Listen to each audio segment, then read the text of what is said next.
It's 1 in the afternoon and I'm super sleepy, guys. You can see the eye bags. It's taking a toll and it's only day 5. So we just washed some of the toys that she'll be able to use. This is what the face of somebody who doesn't have any sleep looks like. Hi guys, it's me Jenna, and in today's episode I'll be sharing with you 5 things you need to know before your baby arrives. I really hope these tips will help you get much better sleep because it really helped me a lot.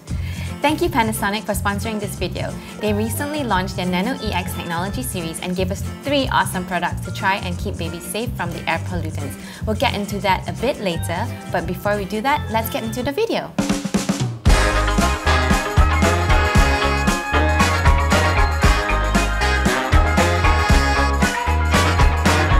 Pregnant, a lot of people told me, a lot of moms and other people who had children told me, get as much sleep as you can, sleep as much as possible, because when you have a baby, you will not get any sleep. And I thought like, okay, how bad can it be, right? Okay lah, wake up every 2-3 hours, feed the baby, go back to sleep. It shouldn't be too bad. But boy, was I wrong. When they tell you you will not get sleep, guys, seriously, you will not get sleep. We were so sleep deprived to the point where one night, my husband and I, we were, waking every 2 hours and staying awake for every hour in between to feed her and get her back to sleep, that we were so tired, we put her on our bed with us and we accidentally dozed off. And I don't know how long we were asleep, but my baby woke me up crying, and when I opened my eyes and looked at where she was on the bed, the pillow was on her face and she was crying, and I freaked out. I screamed. I was like, oh my god, because if she had not cried, I probably wouldn't have a baby by now. So yeah, the sleep is really important, and I again hope these 5 things that has really helped me get better sleep will really help you guys too. Tip number 1, keep your room as dark as possible. Get a blackout curtain, remove all the lights, even your handphone and whatever not. That's the curtain, so it's really dark when you are sleeping and feeding the baby at night. What I noticed was that we had, our handphone lights and those little electrical wire things where you have the red lights. My baby would look towards that and you can see her eyes just opening up and engaging and being awake.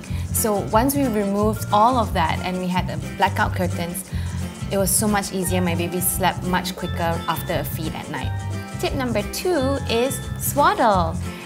In the hospital, they teach you how to swaddle. I mean, where I came from, the hospital I delivered at, they taught us how to swaddle the baby, but they didn't teach us why. Because I was so desperate, I did a lot of research, and what I found out is that swaddling keeps the baby safe and comforted, because babies have this thing called the Moro reflex, or the startle reflex, because their muscles or their brain is not developed as much as us. So they kind of like jerk, and when they jerk, they wake themselves up, and then the whole cycle starts again and again every time you put them to sleep. So swaddle your baby because it keeps them comforted and helps them sleep a little bit longer. Tip number 3 is a white noise machine. So at first I was thinking, do I really need to buy one? Why can't I just use Spotify or Google Home? Well, I found out number 1 is Spotify doesn't really have a playlist or a sound that just consistently goes on and on and on. They do have one that goes up to 8 hours, but that is just not enough because your baby needs to sleep ideally for 12 hours straight. So if your sound stops in midway, it's just going to wake the baby up. Why white noise? It emulates the sound of the womb, and again, same like the swaddle, it keeps them feeling safe and comforted. So that is the sound machine. I just put the light on, but usually the light is off, so it's completely dark. And this is just one of the sounds that come off. And it also blocks out the noise that is happening around the room or outside the room, so you're able to actually have a life. You don't have to keep on tiptoeing around the house. So as we're shooting now, my baby is actually sleeping with the white noise machine on, and we're not whispering or anything like that. So it's really, really helpful to keep the baby asleep. Tip number 4 is an air purifier. So babies are generally really sensitive, right? At least for my baby, she has sensitive skin and she gets stuffy nose quite easily. So having an air purifier really helped us to clear the air from like all the dust, the pollutants and stuff. I don't know if you can see my surrounding, but I'm close to a highway and at the same time I'm close to a so-called jungle. So I have the dust from the highway and I have like all the pollen and bugs coming in from the jungle side, and it doesn't help with my baby. She will get like lots of boogers and stuff. So cleaning the air constantly and as much as possible is really, really important to help your baby stay stuffy free or snot free, and then she'll have a better sleep. Speaking of keeping your air clean, these are some of the products that I've been using. Panasonic has recently launched a series of products using Nanoe X technology, including this newest air purifier yet to launch in the market. So growing up, I've always had some form of air purifier around my house, and since getting married, moving to my own place, I got myself one as well. And fun fact, my husband likes to fart a lot. It's embarrassing. He's probably going to be really embarrassed by this story, but I'm going to tell it anyways. So what he does when he farts, he walks to the air purifier, pokes his butt at it and farts because he thinks that it makes his fart smell nicer. I think it does remove some of the smell from his farts, but it's just really funny. But jokes aside, what I really like about Panasonic Nanoe X products is that not only it deodorizes the environment and removes dust in the air, but it also hydrates our hair and skin, especially when we're in an air-conditioned room. We got to try out this cool Nanoe X generator. This is really great because you can take it on the go, and so what we did was we placed it in our car so that we can get good clean air on the go. The other thing that we got was a sterilization spray that not only kills bacteria but is also gentle on our baby's skin because it's alcohol-free. So we poured a non-alcoholic refill into the bottle, and then you press and hold until a blue light appears and starts blinking. After a minute or so, it's done and ready to use.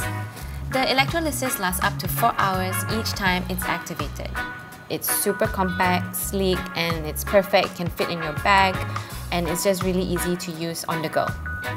Now back to the video. The last and final tip, tip number 5, is not really something to buy or to have, but it's just something that I feel is really important for you guys to know, which is don't reject help.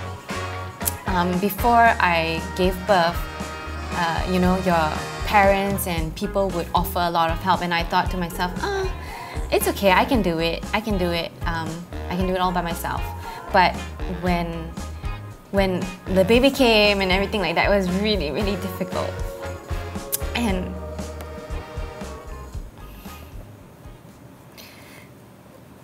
it was just so difficult that you just really, really appreciate all the help that you can get. Sometimes they may not do things the way that you want them to, like maybe the way they change the diaper or they shower your baby, but you do need as much help as possible. I think motherhood and parenting is not something that you can do alone. It's something that you need your family, you need a community to surround yourself with, because everything happens so fast and everything changes so drastically that it's just really tough. So my last and final tip for you guys to have better sleep and to have just overall better mental health is to just not reject help, to take as much help as possible, and don't be afraid to reach out, talk to people and ask for help. So yeah, that's my last and final tip. Sorry.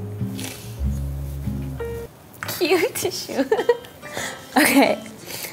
So, sorry guys.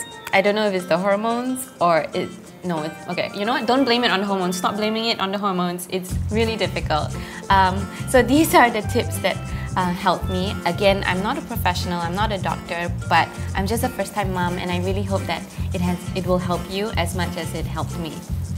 To wrap everything up, again, these are the 5 things that really help me get much better sleep, and I hope it helps you too. The first one is blackout curtains. Get your room as dark as possible, remove all the lights. Number 2 is a swaddle. Number 3 is white noise machine.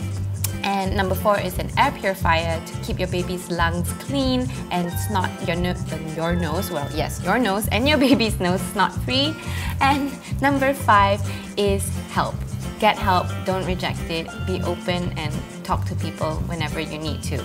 If your tips are different from mine, let me know in the comment section down below, because I think it would really help other mothers and myself out as we journey along this thing called motherhood. I haven't experienced the contractions in a while. I'm so glad that I took the epidural. Guess what song he's playing? Why are you moving your lips? It's showtime, guys. Thanks again Panasonic for sponsoring this video. If you guys are interested in any of these Nanoe X products, don't forget to check out the link in the description down below.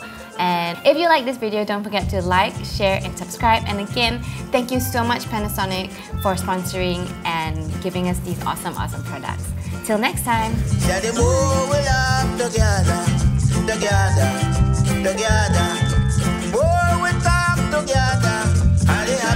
We shall be, 'cause your friend is my friend is your friend.